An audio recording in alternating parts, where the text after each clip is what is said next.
मित्रों, आज के इस मैराथन क्लास में हम सेमेस्टर 1 इतिहास के सारे इंपॉर्टेंट क्वेश्चन और आंसर एक ही क्लास में करने वाले हैं। हिस्ट्री की सिर्फ ये एक मैराथन क्लास और आपका सेमेस्टर 1 का इतिहास पूरी तरीके से कंप्लीट होगा। सिलेबस क्लास में पाठ्यक्रम को अच्छे से समझने के बाद अब बारी है लघुत्मक और निबंधात्मक प्रश्नों की। बेस्ट नोट्स और बेस्ट तैयारी के लिए आपका अपना स्टडी मित्र मित्राधे क्लासेस। ऑलराइट मित्रों, आप सभी का स्वागत है आपके अपने स्टडी मित्र मित्राधे क्लासेस में। देखिए, आज हम सेमेस्टर 1 इतिहास का एक इम्पॉर्टेंट क्लास लेने वाले हैं। इस क्लास में हम इम्पॉर्टेंट क्वेश्चन एंड आंसर्स देखेंगे, यानी कि महत्वपूर्ण प्रश्नोत्तर, लघुत्मक और निबंधात्मक प्रश्न। ठीक है, अगर आपको एमसीक्यूज और रेगिस्तान के बारे में भी जानना है तो आप एप्लीकेशन हमारी डाउनलोड कर लीजिएगा। उसमें आपको एमसीक्यूज का एक टेस्ट मिल जाएगा, फ्री टेस्ट भी मिलेगा। अगर आप फ्री में चाहते हैं तो फ्री में भी मिल जाएगा। तो आज जो हमारी बुक है वो बुक का नेम है history of India from earliest time to 1206 AD, यानी कि भारत का इतिहास प्रारंभ से लेकर के 1206 ईस्वी तक। देखिए, कल आपके नॉन कॉलेज का पेपर है, तो ये क्लास नॉन कॉलेज के लिए ही स्पेशली बनाई जा रही है। बट सेमेस्टर का जो आपके सेमेस्टर 1 का सिलेबस है वो सेम है। तो रेगुलर वाले भी अगर ये क्लास देख रहे हैं तो आप भी इस क्लास को आराम से बेझिझक होकर के अटेंड कर सकते हैं। स्पेशली वैसे नॉन कॉलेज के लिए बनाई जा रही है, बट रेगुलर वाले भी इस क्लास को देख सकते हैं, जरूर से देखिएगा।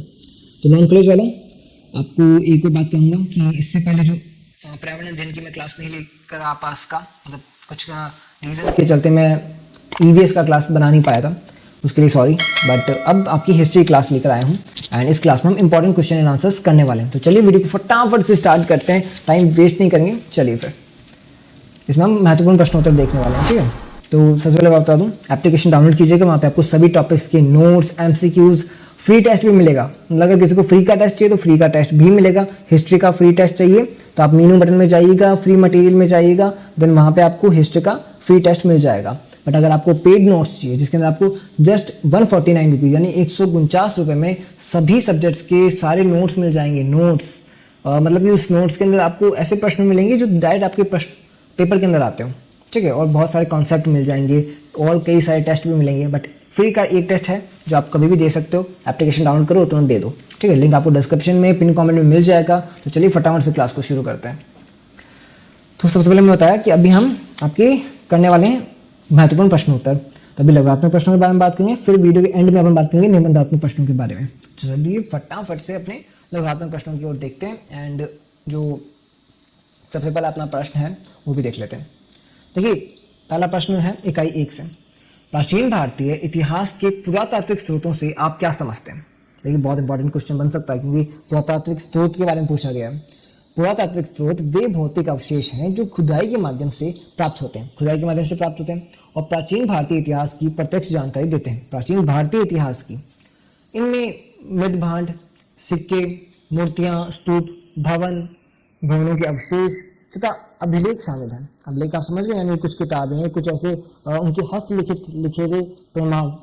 ये स्रोत तत्कालीन समाज, धर्म, अर्थव्यवस्था और कला के वास्तविक स्वरूप को समझने में सहायक होते हैं। तत्कालीन का मतलब उस टाइम के समाज, धर्म, अर्थव्यवस्था, यानी उसका स्ट्रक्चर को हम समझ सकते हैं, उस टाइम में कैसा समाज हुआ करता था। एंड इसलिए पुरातात्विक स्रोतों को इतिहास लेखन का सबसे विश्वसनीय आधार माना गया है। मुख्य बिंदु में आप इन्हें देख सकते हैं। मृदभांडों से सामाजिक जीवन और संस्कृति की जानकारी मिलती है। सिक्कों से आर्थिक व्यवस्था और शासकों के नाम ज्ञात होते हैं, क्योंकि भाई उस टाइम में भाई अभी भी आप देखते हैं कि सिक्कों के ऊपर कोई ना कोई आकृति बनी होती है, कोई ना कोई सिंबल होता है। वैसे ही पुराने ज़मानों में वो सिंबल लगभग उनके राजाओं, तत्कालीन जो राजा होता था, जो शासक होता था, उसके होते थे कि भाई आज जो शासक कर रहा है उसका चित्र आ गया या फिर उसका नाम आ गया, उस सिक्कों के ऊपर छपे हुए होते थे।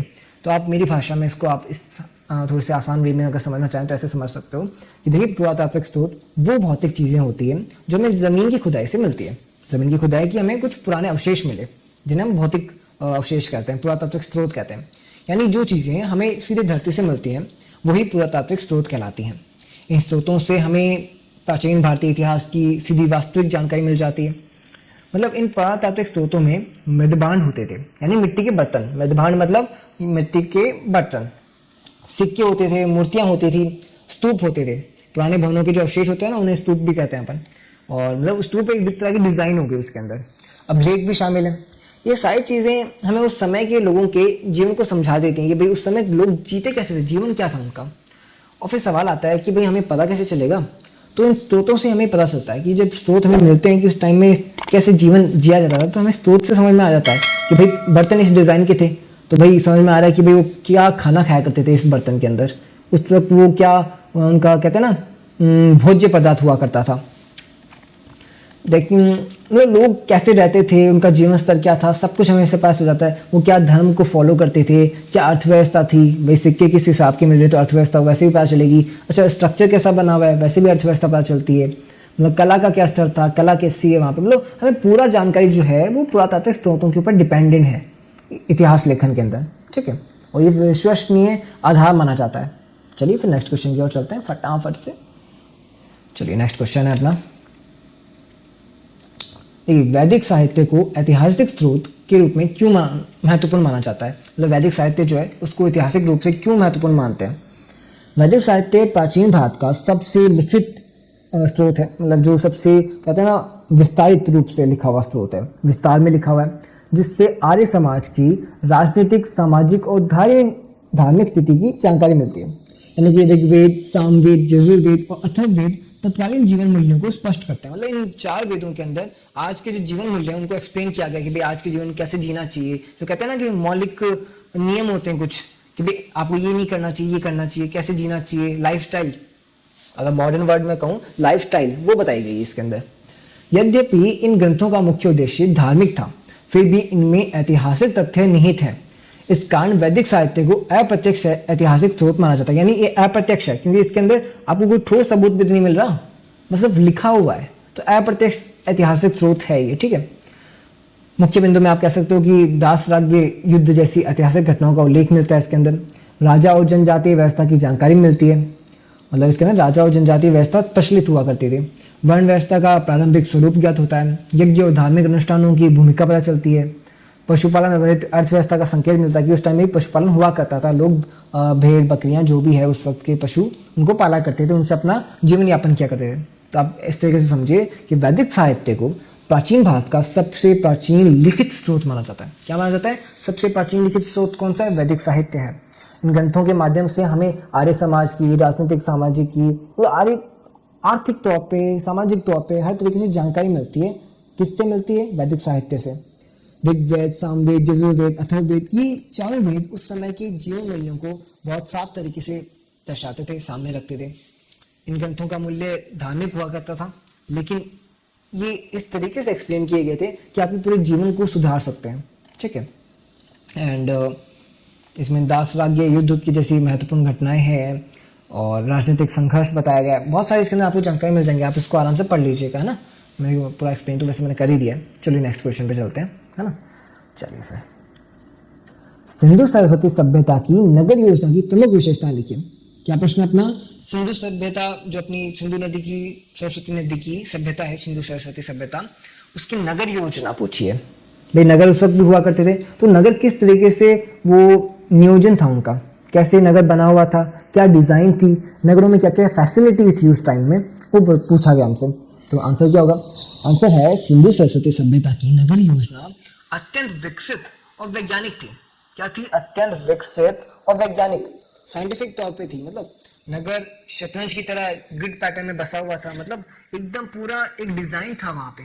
ऐसे नहीं कि घर कैसे, कहीं का घर, किसी का घर कहीं है, किसी का घर कहीं है, टेढ़ा मेढ़ा, नहीं, एकदम एक ग्रिड की तरह। ग्रिड मतलब टेबल होते हैं ना, खांचे होते हैं, ग्रिड का मतलब खांचों से समझिए, खांचों की तरह एकदम व्यवस्थित रूप से जमा हुआ था। सड़कों और गलियों का निर्माण समकोण पर किया गया था। ये समकोण एकदम डिजाइन बहुत सही थी कि समकोण पर जाकर के गलियां मिलती है। गलियां भी ऐसे नहीं टेढ़ी मेढ़ी गोलाई में है, कुछ ऐसे सीधी समकोण पर बनी हुई है।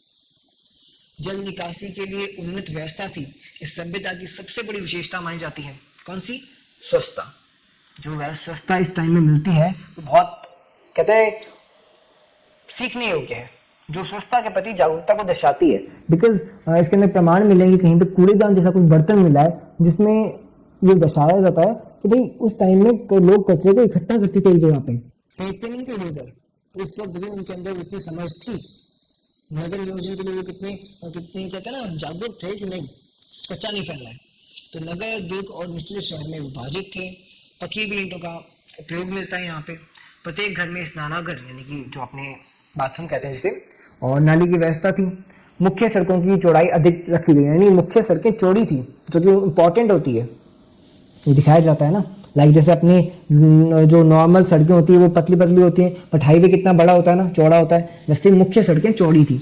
नगरों में सार्वजनिक कुएं पाए जाते हैं। स्वच्छता और नगर प्रशासन का उच्च स्तर दिखाई देता है। आगे बात समझ में, चलिए फिर फटाफट से आप उसको देख लीजिएगा, आराम से खुद भी पढ़िएगा। मैं ही पढ़ रहा हूँ, बहुत अच्छी बात है। क्लास को दोबारा से रिपीट कीजिएगा जिसमें आप खुद पढ़ना है इस चीज़ को। जब खुद पढ़ते हैं ना, सच में बहुत अच्छा याद होता है, समझाने से ज़्यादा अच्छा याद होता है जब हम खुद पढ़ते हैं। तो उसको आराम से खुद भी पढ़ लीजिएगा, क्लास होने के बाद में आराम से दोबारा रिपीट कर लेना। चलिए नेक्स्ट क्वेश्चन है, 6ठी शताब्दी ईसा पूर्व को धार्मिक क्रांति का युग क्यों कहा जाता है? देखिए एक और बात बता दूँ, रेगुलर क्लासेस मतलब सॉरी आपके जो रेगुलर स्टूडेंट्स हैं, रेगुलर स्टूडेंट्स के लिए भी एक और मैथन क्लास आएगी इतिहास की, क्योंकि इतिहास का पेपर रेगुलर वालों का थोड़ा लेट है। आई थिंक खूब लेट है, अभी 10-15 दिन पढ़े हैं इतिहास के पेपर में उनके सेमेस्टर 1 के लिए।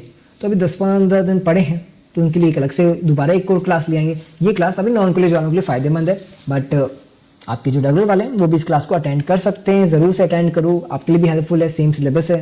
सही बात बताई ना मैंने आपको। तो चलिए क्या क्वेश्चन है कि 6ठी शताब्दी ईसा पूर्व को धार्मिक क्रांति का युग क्यों कहा जाता है?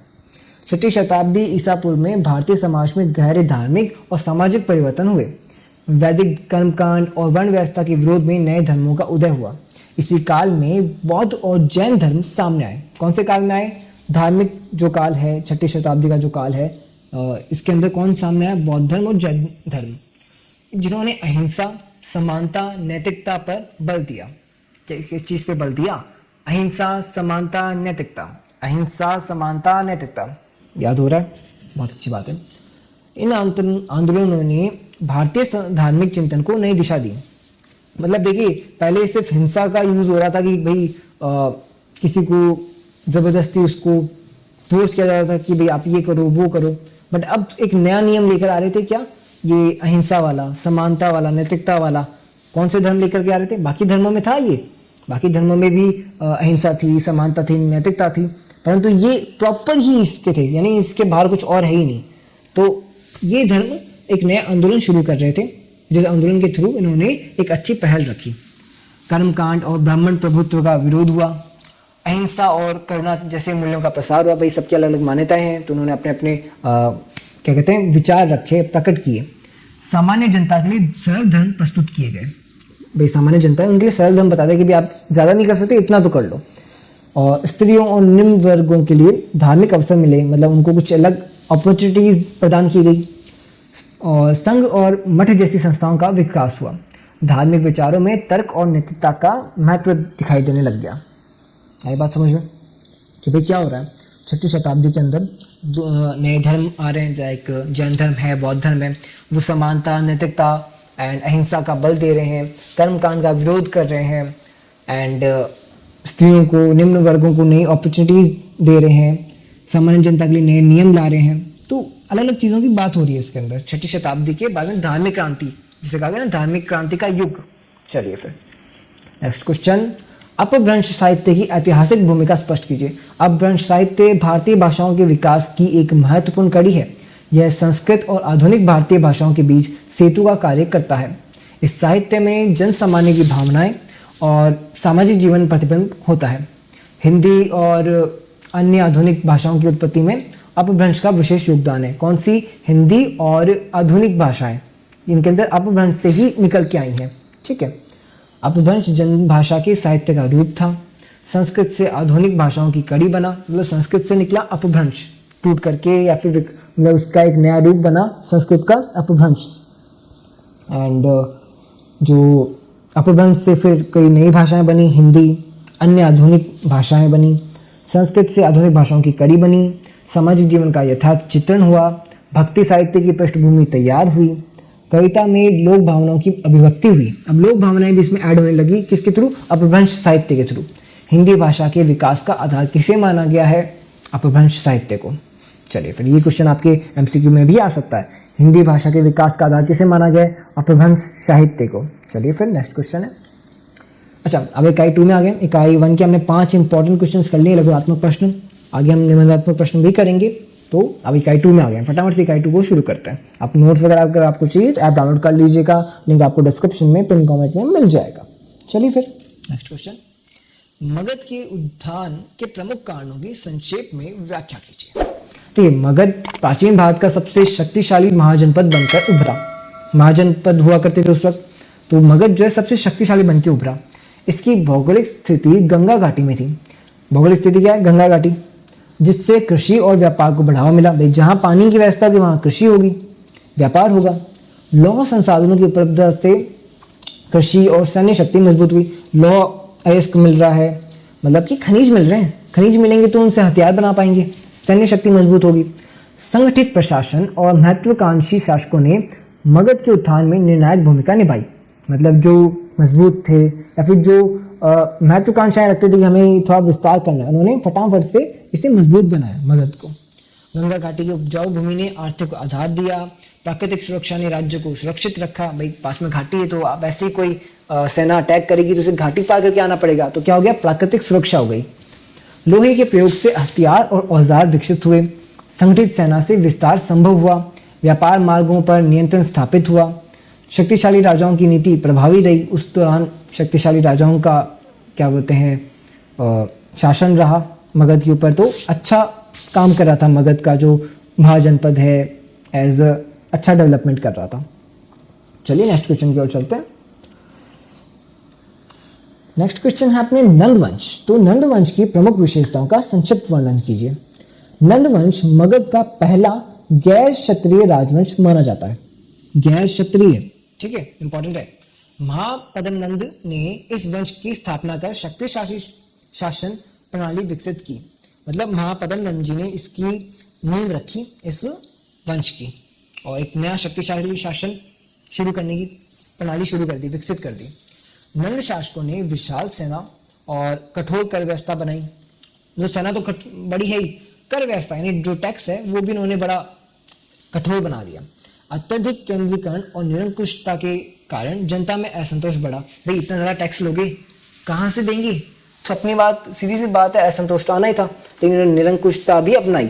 ठीक है, निरंकुश पे काम करना मतलब क्या होता है? जनता के बारे में ज़्यादा नहीं सोचना, ज़्यादा से ज़्यादा अपने फ़ायदे का सोचना, शासन के बारे में सोचना, जनता का हित सोचना ही नहीं, तो वो निरंकुश शासन हो गया।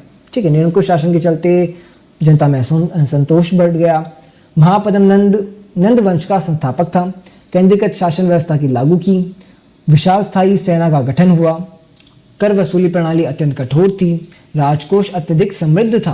भाई सीधी सी बात है, इतना ज़्यादा टैक्स लेंगे, इतना ज़्यादा कर लेंगे तो राजकोष तो अत्यधिक समृद्ध हो ही जाएगा। जनता है जो खाली रह जाएगी। असंतोष वाला काम हो गया यहाँ पे। जन असंतोष ने मौर्योदय का मार्ग खोला। अब जब नंद वंश इस तरीके से कुछ असंतोषपूर्ण कार्य कर रहा है, तो एक नया जो वर्ग है या फिर जो नया वंश है उसके चांस बढ़ जाएंगे आगे आने के, राजा बनने के, शासन करने के। लोग उनको ज़्यादा पसंद करेगी, है ना, उनको चांस देने की कोशिश करेगी। तो मौर्य वंश को एक तरह से चांस मिल गया, समझ लो। ठीक है, मौर्य उदय हुआ। नेक्स्ट क्वेश्चन है चंद्रगुप्त मौर्य के ऐतिहासिक महत्व पर संक्षिप्त टिप्पणी। ये भी इंपॉर्टेंट क्वेश्चन है, इसको भी अपन अच्छे से समझेंगे। तो देखिए, चंद्रगुप्त मौर्य मौर्य साम्राज्य का संस्थापक और महान शासक था। मौर्य साम्राज्य का संस्थापक कौन? चंद्रगुप्त मौर्य। नंद वंश का अंत कर राजनीतिक एकता स्थापित की। नंद वंश का अंत कर दिया। जनता तो खुश हो गई होगी कि भाई नंद वंश का अंत हो गया। टैक्स इतना ज़्यादा ले रहे थे, अगर टैक्स ज़्यादा नहीं लेते, अच्छा काम करते तो वो भी अच्छा ही था, नंद वंश भी। चाणक्य के मार्गदर्शन में प्रशासन को संगठित किया गया। भाई चाणक्य याद रखिएगा, बहुत इंपॉर्टेंट है चाणक्य जी। चाणक्य का दूसरा नाम मेरे को बताइएगा क्या है? कौटिल्य। मैंने खुद नहीं बता दिया। उसका शासन भारतीय इतिहास में साम्राज्यवादी परंपरा की शुरुआत माना जाता है। मतलब साम्राज्यवादी, तो अब साम्राज्य के लेकर के चल रहे थे कि भाई एक तरीके से सबका विकास होना चाहिए, जनता को भी हित मिलना चाहिए। यहाँ से उसकी नींव रखी गई। किसके काल में? चंद्रगुप्त मौर्य के काल में। मौर्य साम्राज्य की स्थापना की। नंद वंश का अंत किया। चाणक्य के सहयोग से शासन चलाया। विदेशी शक्तियों से सफल संधियां की। ऐसे ही नहीं कि सिर्फ खुद ही का प्लानिंग करते जाओगे अंदर ही अंदर का, बाहर का भी प्लानिंग होना चाहिए ना, कि वो जो बाहर की शक्तियां हैं, जो अदर स्टेट्स हैं, जो अदर शक्तिशाली राज्य हैं, देश हैं, उनसे भी तो संबंध बनने चाहिए। तो उन्होंने संधियां की। केंद्रीकृत प्रशासन विकसित किया। केंद्र के अंदर पावर रखी। भारतीय एकता की नींव रखी। चलिए, ये भी क्वेश्चन अच्छा था, है ना, मतलब उसको मज़ा आ गया ये क्वेश्चन, पक्का मैं कह सकता हूँ। आई थिंक एक क्वेश्चन तो चंद्रगुप्त मौर्य का आ जाना चाहिए। ठीक है, चलिए फिर नेक्स्ट क्वेश्चन की ओर चलता है। अशोक की धम्म नीति का संक्षिप्त विश्लेषण कीजिए। सम्राट अशोक, बहुत अच्छा क्वेश्चन है। जो अशोक का धम्म है वो तो आप 10th क्लास में ही पढ़ा होगा आपने, 9th-10th के अंदर बहुत, मेरे को अभी भी याद है 9th-10th के अंदर जब मैं था, अशोक का धम्म बार बार रिपीट होता था। अद्वार्षिक में आ रहा है, वार्षिक में आ रहा है, प्रथम जांच, द्वितीय जांच, सबके अंदर अशोक का धम्म आ रहा है। तो क्या पता आपकी कॉलेज एग्जाम में भी आई जाए। तो अशोक का धम्म, कलिंग युद्ध के बाद अशोक का हृदय परिवर्तन हुआ। जब कलिंग युद्ध लड़ रहे थे तब उन्होंने खूब नरसंहार हुआ, मतलब सामने वाली टीम, सामने वाली सेना इस तरीके से हारी, और वहाँ जब उन्होंने उनको देखा, उस सेना को तड़पते हुए कि भाई सब मर रहे हैं, तो उनका हृदय परिवर्तन हुआ। और हृदय परिवर्तन होने के बाद में उन्होंने कौन सा धर्म अपनाया? बौद्ध धर्म अपनाया। और उन्होंने धम्म नीति अपनाई। कौन सी नीति अपनाई? धम्म नीति। धर्म था बौद्ध धर्म और नीति थी धम्म, इनमें कंफ्यूज मत हो जाना। धम्म का उद्देश्य नैतिक जीवन और अहिंसा का प्रचार करना था। नैतिक जीवन और अहिंसा का प्रचार। यह नीति किसी एक धर्म पर आधारित नहीं थी। इसके माध्यम से शासन को मानवीय और लोक कल्याणकारी बनाया गया। भाई शासन को मानवीय बनाओ ना, उन्हें ये फिर उन्होंने वो छोड़ दिया कि विस्तार करना राज्य का, साम्राज्य का, नहीं, उन्हें तो जितना है ठीक है, अब हमें लड़ाइयाँ नहीं लड़नी, ये उन्होंने अपना लिया। धम्म नैतिक आचरण पर आधारित नीति था। अहिंसा और करुणा पर विशेष बल दिया गया। सभी धर्मों के प्रति सहिष्णुता दिखाई गई। शिलालेखों द्वारा धम्म का प्रचार हुआ। शिलालेख समझ रहे हो? पत्थर के एक तरह से बुक होते ना, बुक के अंदर तो अपने कागज के ऊपर लिखा हुआ है, शिलालेख में पत्थरों के ऊपर कुछ लिखा जाता है, वहां पे अपने जो भी आप बताना चाहते हो वो बताया जाता है। प्रजा कल्याण को शासन का लक्ष्य बनाया गया। प्रजा कल्याण को ही सेंटर में रखा गया। अशोक आदर्श शासक के रूप में प्रतिष्ठित हुआ। बहुत अच्छा काम किया उसके बाद में अशोक जी ने, पहले भी कर ही रहे थे पर अब प्रजा के ऊपर ज़्यादा फोकस किया। चलिए फिर नेक्स्ट क्वेश्चन, अशोक के शिलालेखों का वर्णन कीजिए। अशोक ने अपने शासन सिद्धांतों और धम्म नीति के प्रचार हेतु शिलालेखों का प्रयोग किया। शिलालेखों का प्रयोग किया, भाई जब उन्होंने वो लिख ही रहे हैं तो वो प्रचार किया उसका। ये लेख पत्थरों और स्तंभों पर खुदवाए गए थे। शिलालेखों के माध्यम से उसने, यानी कि अशोक ने, जनता को नैतिक संदेश दिए। ऐतिहासिक अध्ययन में इन शिलालेखों का विशेष महत्व है कि भाई अगर वहाँ को शिलालेख मिल जाए तो उसको पढ़ा जाए कि भाई इसमें क्या लिखा है, अशोक जी कहना क्या चाहते हैं, सम्राट अशोक। मुख्य शिलालेख व्यापक नीति बताते हैं। लघु शिलालेख व्यक्तिगत संदेश देते हैं। स्तंभ लेख प्रशासनिक आदेश नीति दर्शाते हैं। मतलब स्तंभ लेख जो होते हैं इसमें प्रशासन कैसा करना चाहिए, राज्य को चलाना कैसे चाहिए, वो समझाया गया है। धम्म लेख नैतिक सिद्धांत बताते हैं। अलग अलग लेख हैं, अलग अलग चीज़ें बताते हैं। प्राकृत भाषा के अंदर इनका लेखन हुआ है। इतिहास के प्राथमिक स्रोत माने जाते हैं। चलिए फिर नेक्स्ट क्वेश्चन चलते हैं। यही समझ में आ गया, अशोक वाला भी, दोनों क्वेश्चन समझ में आ गया, शिलालेख वाला और धम्म नीति वाला। चलिए फिर नेक्स्ट क्वेश्चन। ओके, डाउनलोड कर लीजिएगा ऐप को। अपने फर्स्ट इकाई सेकंड इकाई के लगातार प्रश्न कर लिए हैं, ऐप डाउनलोड कीजिएगा। सेमेस्टर 1, 3, 5 कोई भी सेमेस्टर हो, नेक्स्ट सेमेस्टर में भी जब आओगे तब भी काम आने वाला है भाई मित्रादय क्लासेस। आपको बहुत अच्छा कंटेंट मिलेगा। आज कंप्यूटर की आप क्लास देखना, सेमेस्टर 3 की हुई थी, वैसे तो बड़ी अच्छी क्लास हुई थी, सबको अच्छा लगा, आपको भी अच्छा लगेगा। आप तो नेक्स्ट सेमेस्टर में देखोगे कभी ना कभी, सेमेस्टर 3 में जब आओगे तब। अभी तो आप सेमेस्टर 1 में हो तो सेमेस्टर 1 के नोट्स खरीद लो, या फिर आपको एप्लीकेशन में फ्री के टेस्ट भी मिल जाए भाई। फ्री का टेस्ट जाकर के देखो, एमसीक्यूज की तैयारी हो जाएगी, साथ में आपकी एग्जाम की तैयारी हो जाएगी, है ना?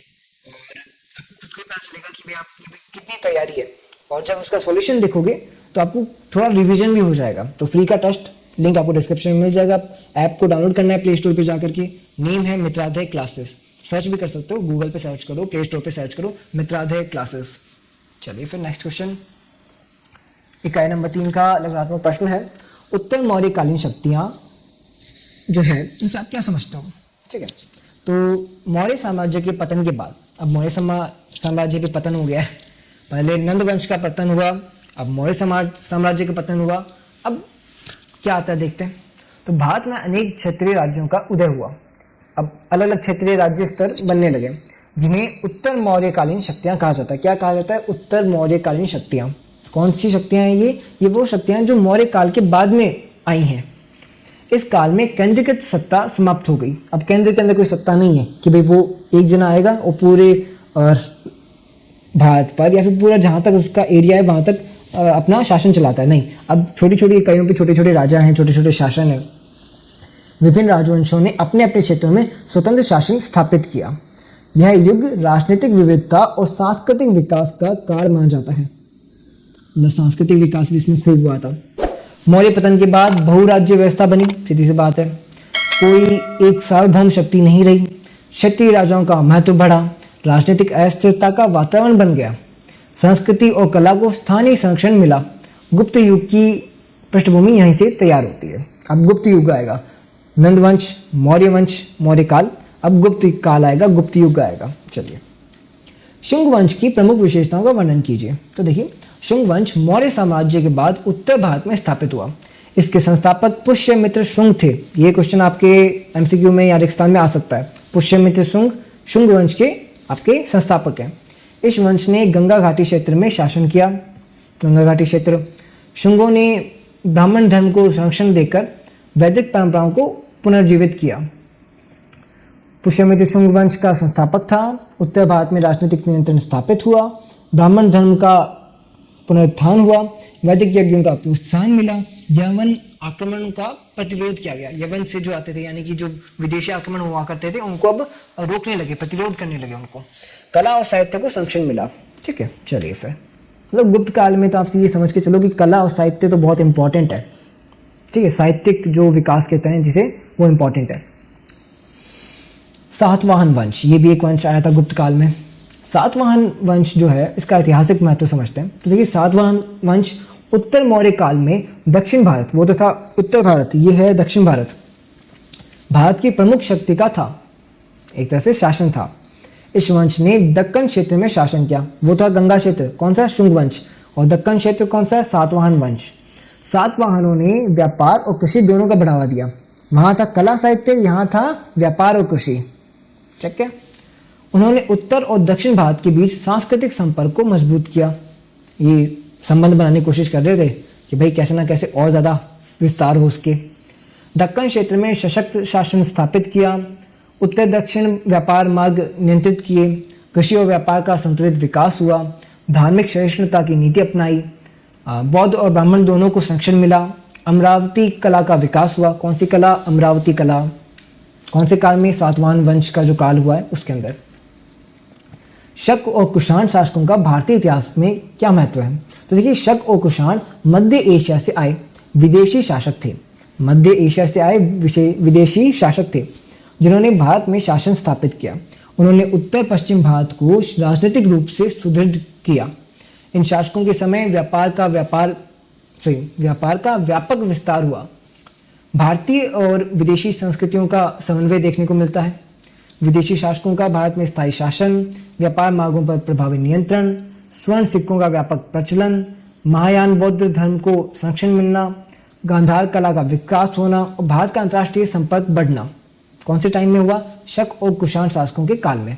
क्या क्या इंपॉर्टेंट है भाई, एक तो भारत का अंतर्राष्ट्रीय संबंध बढ़ गया, जो सोने के सिक्के हैं वो ज़्यादा चलने लग गए। अब गांधार कला का विकास हुआ एंड जो स्थायी शासन है विदेशों का, क्यों विदेशी शासन आ गया था, अब वो विदेशी शासन काम भी कर रहा है, अच्छा रूल कर रहा है, तो उसका स्थायी शासन अब हो गया था। पहले तो टेम्परेरी था, अब परमानेंट हो गया, ऐसा समझ लो, है ना। चलिए सर, नेक्स्ट क्वेश्चन।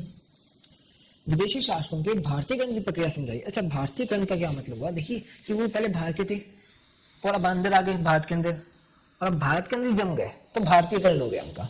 उत्तर मौर्य काल में शक और कुषाण जैसे विदेशी शासकों ने भारत में शासन किया। प्रारंभ में वे विदेशी थे, पर धीरे धीरे भारतीय संस्कृति में घुलते मिलते गए। उन्होंने भारतीय धर्म, भाषा और परंपराओं को अपनाया, उनको समझा। इस प्रक्रिया को भारतीयकरण कहा जाता है। विदेशी शासकों ने भारतीय उपाधियां अपनाई, खुद को भारतीय उपाधियां देने लग गए, लाइक सम्राट है और भी बहुत कुछ है ना। भारतीय देवताओं की पूजा की गई। संस्कृत और प्राकृत का प्रयोग बढ़ा इनके काल में। भारतीय विवाह और रीति अपनाई, अब भारतीय विवाह करने लगे वो। सिक्कों पर भारतीय प्रतीक बने, संस्कृतियों का समन्वय विकसित हुआ। चलिए नेक्स्ट क्वेश्चन। अच्छा, अब इकाई 4 में आ गए यहाँ पर। इकाई 1, 2, 3 कंप्लीट हो गई, अब इकाई 4 लघुत्मक प्रश्न फटाफट से शुरू करते हैं। अभी तक एप्लीकेशन डाउनलोड नहीं किया है तो डाउनलोड कर लेना याद से, फ्री का टेस्ट मिलेगा वहाँ पे। और परचेज करना है तो परचेज करोगे तो नोट्स भी मिल जाएंगे, सभी सब्जेक्ट्स के मिलेंगे इन जस्ट 149 रुपीज़, 149 रुपये। भाई बहुत कम प्राइस है, वरना मैं अभी इन क्लासेस को तैयार करने के लिए जितना खर्च कर रहा हूँ उनसे तो खूब कम है। क्योंकि हमें इन सब नोट्स को बनाने के लिए कितनी बुक्स को पढ़ना पड़ता है। एक बुक मतलब एक क्लास को बनाने के लिए कम से कम 3 बुक को पढ़ते हैं, वहाँ से रिसोर्स उठाते हैं, वहाँ से स्रोत उठाते हैं, तब जा कर के होता है। वो उन बुक को ख़रीदा भी है, उन बुक को पढ़ने में टाइम भी दिया है हमने, नोट्स भी बनाए हैं, सब्सक्रिप्शन लिया अलग अलग चीज़ों का, समझ रहे हो।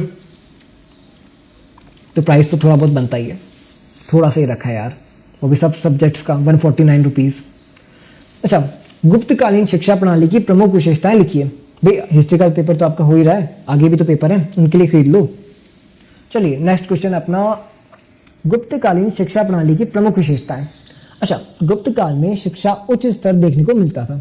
मैंने आपको बताया था शिक्षा, साहित्य, कला। तो भाई साहित्य कला वहीं तो होगी जहाँ लोग एजुकेटेड होंगे, तो सीधी सी बात है वहाँ पे शिक्षा बहुत इंपॉर्टेंट है। तो गुप्त काल में शिक्षा का उच्च स्तर देखने को मिलता है। शिक्षा का उद्देश्य चरित्र निर्माण और ज्ञान विकास था। गुरुकुल प्रणाली प्रचलित थी, गुरुकुल प्रणाली, ठीक है, तथा विश्वविद्यालय भी विकसित हो चुके थे। नालंदा जैसे शिक्षा केंद्र अंतर्राष्ट्रीय ख्याति प्राप्त कर चुके थे। नालंदा विश्वविद्यालय, गुरुकुल शिक्षा प्रणाली प्रचलित थी। भाई विश्वविद्यालय जो है अपना नालंदा वाला, वो अंतर्राष्ट्रीय ख्याति से क्या मतलब हुआ कि भाई अब विदेशी लोग भी वहाँ से जो अपने फॉरेन स्टूडेंट्स हैं वो भी आने लग गए विद्यार्थी बन करके कि भाई हमें भी यहाँ से पढ़ाई करनी है। इतना ज़्यादा फेमस हो गया था अंतर्राष्ट्रीय तौर पे, इंटरनेशनल तौर पे। तो गुरुकुल शिक्षा प्रणाली प्रचलित थी, नालंदा जैसे विश्वविद्यालय विकसित हुए, धर्म और विज्ञान दोनों की शिक्षा दी जाती थी। शिक्षा राजकीय संरक्षण में थी, विदेशी विद्यार्थी भारत आते थे, ज्ञान परंपरा संस्थागत बनी, भी अब संस्थाएं बनने लगी।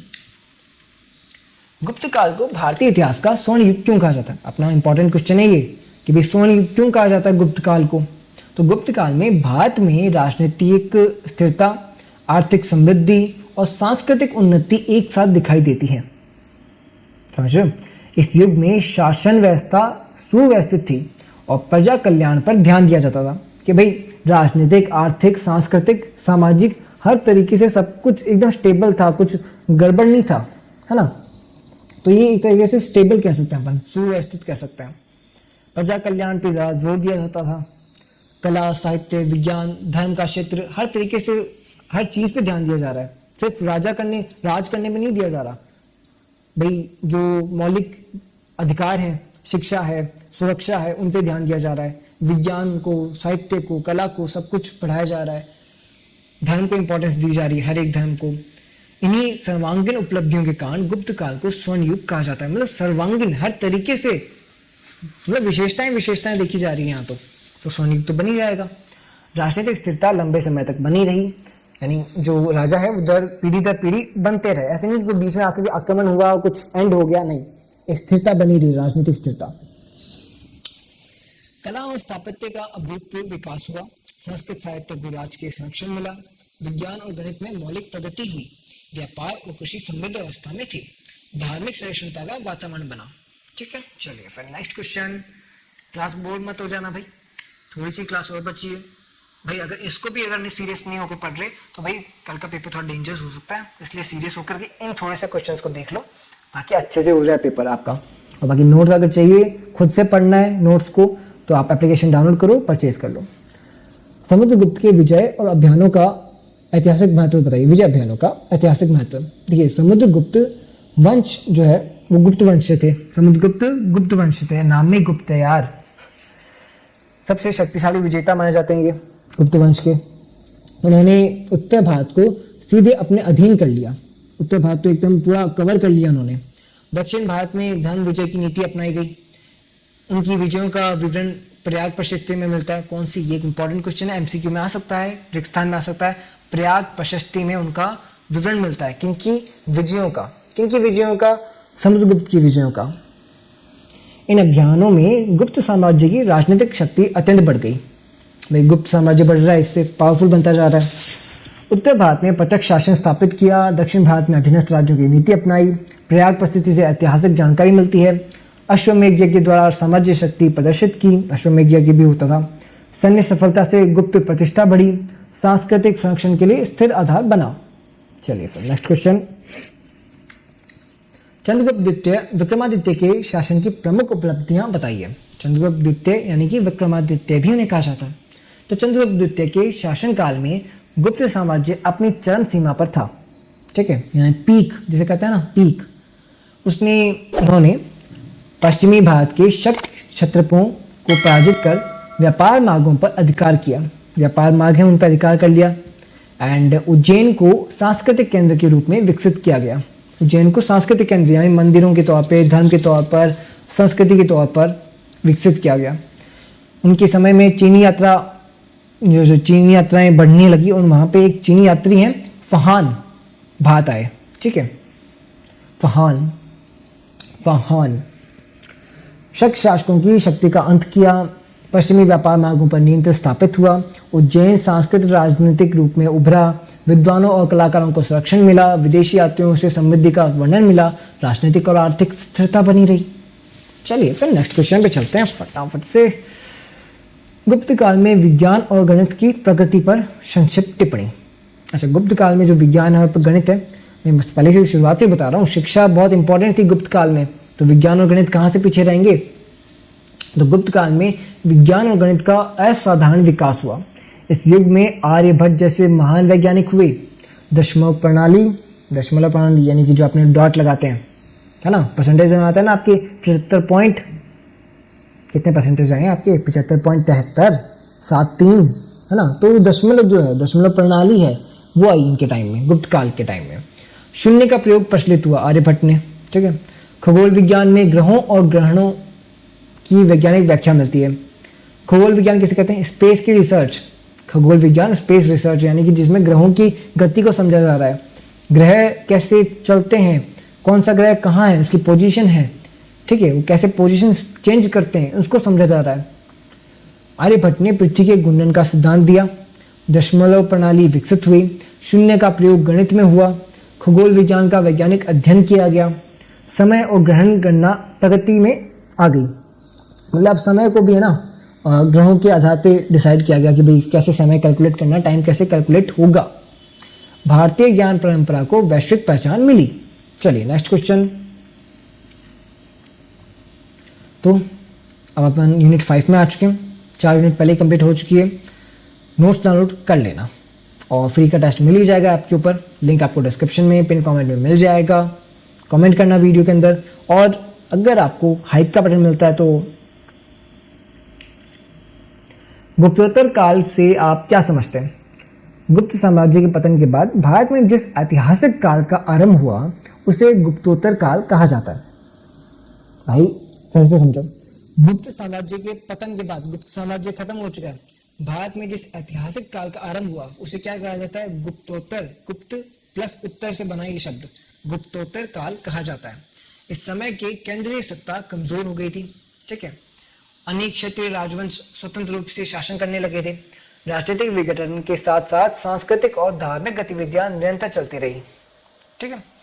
केंद्रीय शासन का पतन हो गया, केंद्रीय शक्तियों का उदय हुआ, सामंती व्यवस्था का विस्तार हुआ, भूमि अनुदान प्रथा प्रचलित हुई, प्रशासन में विकेंद्रीकरण बढ़ी, एंड मध्यकालीन भारत की पृष्ठभूमि बनी। भाई विकेंद्रीकरण का मतलब ये हुआ कि अब लोग केंद्र नहीं रहना चाहते थे, यानी एक राजा उसके नीचे सब के सब राज्य नहीं, ये कोई नहीं चला रहा था, सब अलग अलग राज्य बन रहे थे और उस राज्य का अपना खुद का एक राजा बन रहा था। केंद्र के अंदर शक्ति वो नहीं चाहते थे, अलग अलग हो रहे थे सब, ठीक है। ये बात इसके अंदर बताई गई है गुप्तोत्तर काल के अंदर। चलिए फिर सामंती व्यवस्था का विस्तार हुआ, सामंत आने लगे।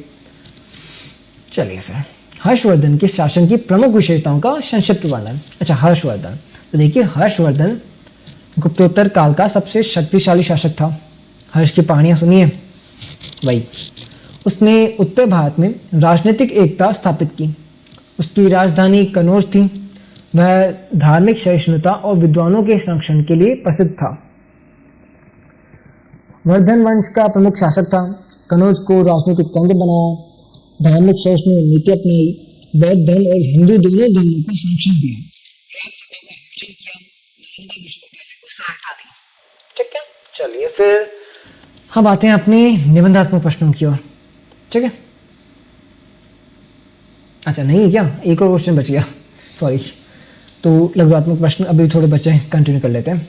त्रिराज्य संघर्ष का ऐतिहासिक महत्व बताइए। पाल, प्रतिहार और राष्ट्रकूट वंशों के बीच कन्नौज के लिए एक बहुत संघर्ष होता गया। मतलब कि जो कन्नौज है, कन्नौज के अंदर पाल, प्रतिहार, राष्ट्रकूट वंश, ये 3 वंश हैं जो संघर्ष कर रहे हैं एक राज्य के लिए। कौन सा राज्य? कन्नौज राज्य। तो इससे संघर्ष को क्या नाम दिया? त्रिराज्य संघर्ष। कौन कौन से वंश हैं? पाल, प्रतिहार, राष्ट्रकूट। पाल, प्रतिहार, राष्ट्रकूट, त्रिराज्य संघर्ष। यह संघर्ष लंबे समय तक चला। इससे उत्तर भारत की राजनीतिक स्थिरता प्रभावित हुई।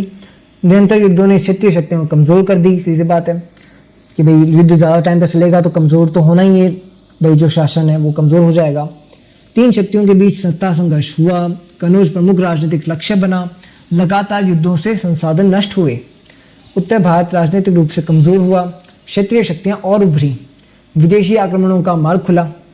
मतलब भाई आपस में लड़े जा रहे हैं और पीछे से कोई और नई दुश्मन आ गया कि ओहो इनको लड़ने दो, अपने तो बाकी जगहों को हथियाते हैं। तो बाकी जो नए दुश्मन हैं वो आते गए, बाकी नई शक्तियाँ आती गई, विदेशी आक्रमण भी आते गए, है ना। चलिए फिर गुप्तोत्तर काल में दक्षिण भारत के प्रमुख राजवंशों की भूमिका। गुप्तोत्तर काल में दक्षिण भारत में चौल, चालुक्य और पल्लव जैसे शक्तिशाली राजवंश हुए। चौल, चालुक्य, पल्लव। चौल, चालुक्य, पल्लव कौन से काल में? गुप्तोत्तर काल में। इन शासकों ने संगठित प्रशासन विकसित किया। मंदिर स्थापत्य और कला को संरक्षण मिला। समुद्री व्यापार और नौसेना शक्ति का भी विकास हुआ। ये तो लाइन आप हर जगह लिख देना कि भाई कला और साहित्य को तो संरक्षण मिला ही है, हर काल में मिला है। अगर आपको कोई पॉइंट याद नहीं है ना आंसर तो मैं क्या लिखूं, लिख दो, कला और स्थापत्य को संरक्षण मिला, ठीक है। समुद्री व्यापार और नौसेना शक्ति का भी विकास हुआ। चौल, चालुक्य और पल्लव प्रमुख राजवंश थे। द्रविड़ स्थापत्य शैली का विकास हुआ। द्रविड़ स्थापत्य शैली कौन से काल में? गुप्तोत्तर काल में। मंदिर निर्माण मुख्य विशेषता रही। समुद्री व्यापार में वृद्धि हुई। नौसेना शक्ति विकसित हुई। नौसेना शक्ति गुप्तोत्तर काल में हुई है। दक्षिण भारत सांस्कृतिक केंद्र बना, ठीक है। चलिए फिर इतने टाइम तो मतलब उत्तर भारत की बात हो रही थी, अब दक्षिण भारत सांस्कृतिक केंद्र कहाँ बना है? गुप्तोत्तर काल में बना है। चलिए नेक्स्ट क्वेश्चन पे आते हैं। चौल राजवंश की प्रमुख विशेषता है, मतलब चौल राजवंश का भी एक क्वेश्चन आ गया। चौल राजवंश गुप्तोत्तर काल में दक्षिण भारत का एक शक्तिशाली और संगठित राजवंश था। इसका शासन मुख्यतः तमिलनाडु क्षेत्र में था। चौल शासकों ने मजबूत प्रशासन, नौसेना और ग्राम व्यवस्था विकसित की। कला, मंदिर स्थापत्य, समुद्री व्यापार चौल शासन की प्रमुख पहचान बने। दक्षिण भारत में शक्तिशाली चौल सत्ता चली, मतलब दक्षिण भारत के अंदर ही चौल शासन था। तमिलनाडु क्षेत्र इनका मुख्य था।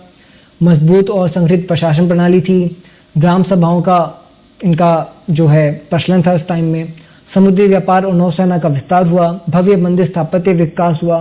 दक्षिण भारतीय संस्कृति को स्थायित्व मिला, परमानेंट होने लगी अब दक्षिण भारत की जो संस्कृतियाँ हैं वो भी। चलिए अब बात हुई निबंधात्मक प्रश्नों की, ठीक है। अभी तक हमने लघुत्मक प्रश्न सारे कंप्लीट कर लिए, मतलब सारे जो मैं लेकर के आया था, लगभग इंपॉर्टेंट क्वेश्चंस लेकर के आया था।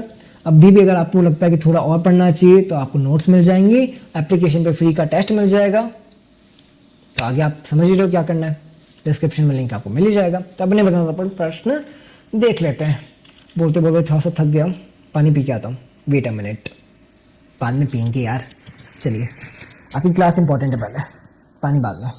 तो इकाई 1 की अपन इधर निबंधात्मक प्रश्न देख लेते हैं। चलिए फिर तो नेक्स्ट क्वेश्चन है अपना निबंधात्मक प्रश्न। भारतीय साहित्य परंपरा का विकास वैदिक काल से संगम साहित्य तक किस प्रकार हुआ? प्रमुख साहित्यिक परंपराओं का क्रमबद्ध विवेचन कीजिए। तो इसको मैं बड़ा हो जाएगा, आप इसका स्क्रीनशॉट ले लेना या फिर पॉज करके आराम से पढ़ लेना बाद में। मैं इसको अपनी आसान सी भाषा में एक बार इसको एक्सप्लेन कर देता हूँ आप, ताकि आप उसे एक बार देख सको।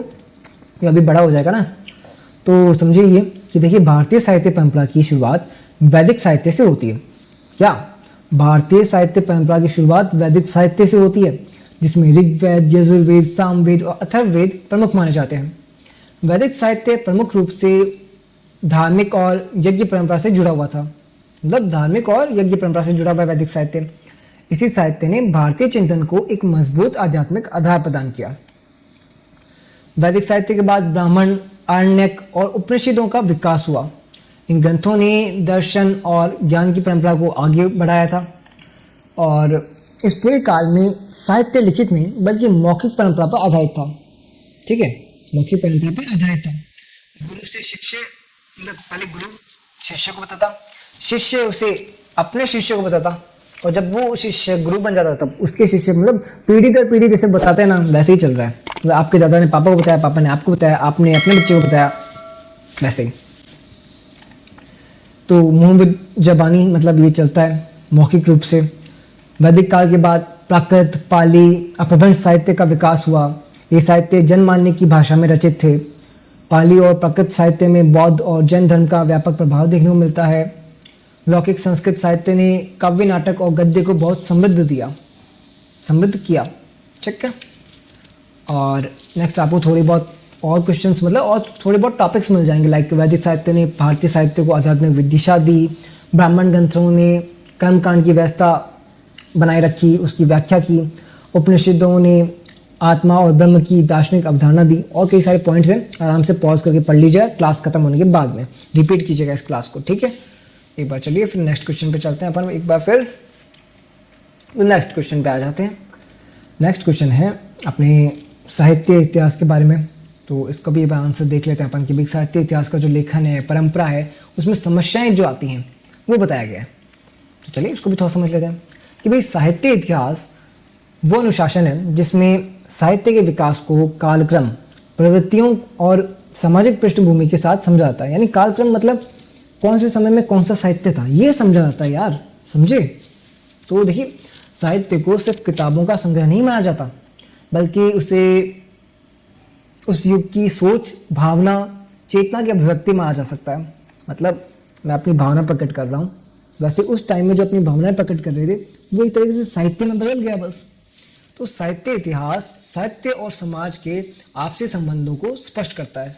मतलब समाज और इतिहास का संबंध, हर साहित्य अपने समय की सामाजिक स्थिति से जुड़ा होता है। इसके माध्यम से हमें ये समझ में आता है कि साहित्य कैसे लगातार आगे बढ़ता है, समय के साथ बदलता है। इसी के कारण साहित्य इतिहास को आलोचना का एक महत्वपूर्ण अंग भी माना जाता है। मतलब आलोचना करते हैं लोग कि भाई ये क्यों था, वो क्यों था, ये किस लिए, वो किस लिए। तो आलोचनाएं भी होती है इसके अंदर। हिंदी साहित्य इतिहास लेखन की बात करते हैं। हिंदी साहित्य इतिहास लेखन की परंपरा आधुनिक काल में विकसित हुई। ये बात मैं अपने हिसाब से समझा रहा हूँ, लिखा हुआ तो थोड़ा सा विस्तारित रूप से आप इसे आराम से पढ़ लेना बाद में। तो वैज्ञानिक और व्यवस्थित रूप से इसे प्रदान किया गया, समझे। तो अनेक विद्वानों ने अपने अपने दृष्टिकोण से हिंदी साहित्य का इतिहास लिखा है, रचा है। नेक्स्ट अपन थोड़ी सी इसी के बारे में पॉइंट्स और मैं आपको दे देता हूँ। ये थोड़े बहुत पॉइंट्स हैं, इसको भी आप पढ़ लीजिएगा। निबंधात्मक प्रश्न बनाने में, उनका उत्तर लिखने में और ईजी हो जाएगा।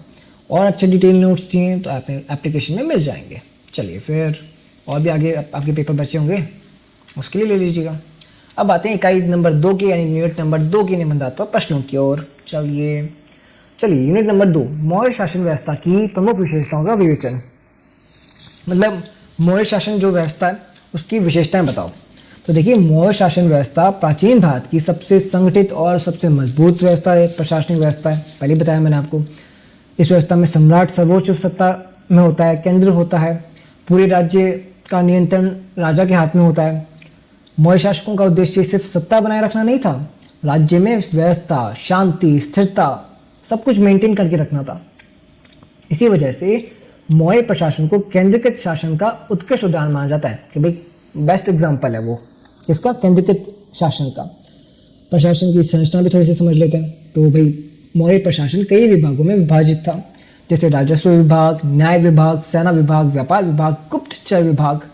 मतलब डिपार्टमेंट, अभी डिपार्टमेंट होता है ना कि शिक्षा का अलग है, न्याय करने का अलग है, टैक्स डिपार्टमेंट अलग है, वैसे ही राजस्व विभाग, न्याय विभाग, सेना विभाग, व्यापार विभाग, गुप्तचर विभाग कई विभागों में बंटा हुआ था। एंड हर विभाग का जो काम है वो पहले से तय होता था कि भाई किसको क्या काम करना है, किस अधिकारी को क्या करना है, सब कुछ एकदम स्पष्ट रहता था। प्रांतीय शासन की बात करें तो प्रांतों में शासन व्यवस्था थी, लेकिन वो पूरी तरह केंद्र के अधीन काम करती थी। मतलब प्रांत हुआ करते थे, लेकिन प्रांत भी केंद्र की बात ही सुनता था, जिससे पूरे साम्राज्य में एक जैसी व्यवस्था बनी रहती थी।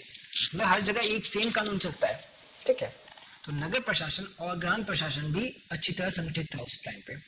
तो सीधी बात है, जो मौर्य काल है, मौर्य शासन व्यवस्था है, बड़ी प्रभावी, बड़ी सुदृढ़ मानी जाती है, ठीक है। और आपको थोड़े बहुत पॉइंट्स यहाँ पे भी मिल जाएंगे, इनको भी पढ़ लीजिएगा, इनका स्क्रीनशॉट पॉज करके जैसे भी देखना है देख लीजिएगा। फिर नेक्स्ट क्वेश्चन पे आते हैं। तो अपने मौर्य युग की सांस्कृतिक उपलब्धियां और मौर्य साम्राज्य के पतन के कारण, मौर्य युग की सांस्कृतिक जो उपलब्धियां हैं और उसके जो पतन के कारण है वो समझेंगे अपन, ठीक है। तो इसको भी एक बार आराम से फटाफट से देख लेते हैं क्या है इसके बारे में। तो देखिए, मौर्य युग भारतीय इतिहास में सांस्कृतिक दृष्टि से अत्यंत महत्वपूर्ण काल माना जाता है। मैंने आपको बताया भाई, कला, साहित्य, स्थापत्य, बौद्ध धर्म, जैन धर्म, कितनी सारी चीज़ें हो रही है मौर्य युग के दौरान। तो इसको भी आप अच्छे से समझ सकते हो कि भाई सारनाथ मंदिर है, सांची मंदिर है, एंड स्तूपों का निर्माण है, नैतिकता, गंभीरता, सरलता, हर तरीके के विचार आपको मिलते हैं, मूर्ति कला मिलती है, धार्मिक विचार मिलते हैं। तो उसको भी आराम से पढ़िएगा, इसका स्क्रीनशॉट ले लीजिएगा, इसको भी आप आराम से देख लीजिएगा, है ना। ये भी कुछ और पॉइंट्स दिए गए मैंने यहाँ पे, आप पॉइंट्स को पढ़ लीजिएगा। देन हम इकाई नंबर 3 पे आते हैं। तो इकाई नंबर 3 के अंदर भी उत्तर मौर्यकालीन शक्तियाँ बताई गई है। तो उत्तर मौर्यकालीन की शक्तियों का विशेषताएं हैं, उनका विवेचन है, इसको भी आराम से पढ़ लीजिएगा। पूरा दे रखा है मैंने यहाँ पे, है ना। तो इसको आराम से देखिएगा, स्क्रीनशॉट ले लोगे या फिर पॉज कर लो ना, ज़्यादा बेटर है। स्क्रीनशॉट मारोगे, गैलरी में उसको ढूंढोगे, पॉज कर लो, स्क्रीनशॉट लेना है ले लो, और बाकी कुछ भी नहीं करना, ना पॉज करना है ना स्क्रीनशॉट लेना है। एप्लीकेशन पे आओ, PDF मिलेगा, ठीक है, उसका पूरा का PDF मिलेगा, बट कोर्स परचेज करना पड़ेगा। फ्री में तो आपको सिर्फ एक टेस्ट मिलेगा, जो कि आपको कहाँ मिलना है वो भी बता देता हूँ मैं आपको। ऐप डाउनलोड करोगे, लिंक नीचे दी गई है, डाउनलोड करने के बाद में लॉगिन करोगे, लॉगिन करने के बाद आपको एक ट्रिपल डॉट मतलब 3 लाइन मिलती है साइड में, जिसे मेन्यू बटन कहा जाता है। 3 लाइन मतलब मेन्यू बटन, इसको क्लिक करना, वहाँ ऑप्शन मिलेगा फ्री मटेरियल। फ्री मटेरियल पे क्लिक करना, वहाँ आपको मिलेगा टेस्ट। टेस्ट के अंदर आना, आपको हर सब्जेक्ट के फ्री टेस्ट मिल जाएंगे। अभी तो सिर्फ इतिहास का डाल दिया मैंने, आगे भी और आने वाले हैं। तो टेस्ट डाउनलोड कर लो, टेस्ट दे दो फ्री का। परचेज नहीं कर सकते तो परचेज कर दे तो और भी बढ़िया बात है, और नोट्स मिल जाएंगे, आराम से रिवाइज हो जाएगा। कम से कम टेस्ट दे दो ताकि पता चल जाए कैसा तैयारी है आपका। उत्तर मौर्य काल, आर्थिक प्रगति के बारे में कुछ आयाम बताए गए हैं, तो वो भी आप यहाँ पे देख सकते हो।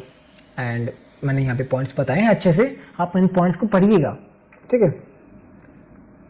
गुप्तकालीन साम्राज्य, आर्थिक जीवन, ज़्यादा नहीं है, थोड़े बहुत ही हैं, बस मैं मोस्ट इंपॉर्टेंट क्वेश्चन भी थोड़े बहुत ही लेके आया हूँ, ताकि वही लेकर आऊँ जो ज़्यादा इंपॉर्टेंट है, जो पक्का ज़्यादा चांसेस है, जो एग्जाम में देखने को मिलेंगे, आपको पेपर में देखने को मिलेंगे, है ना।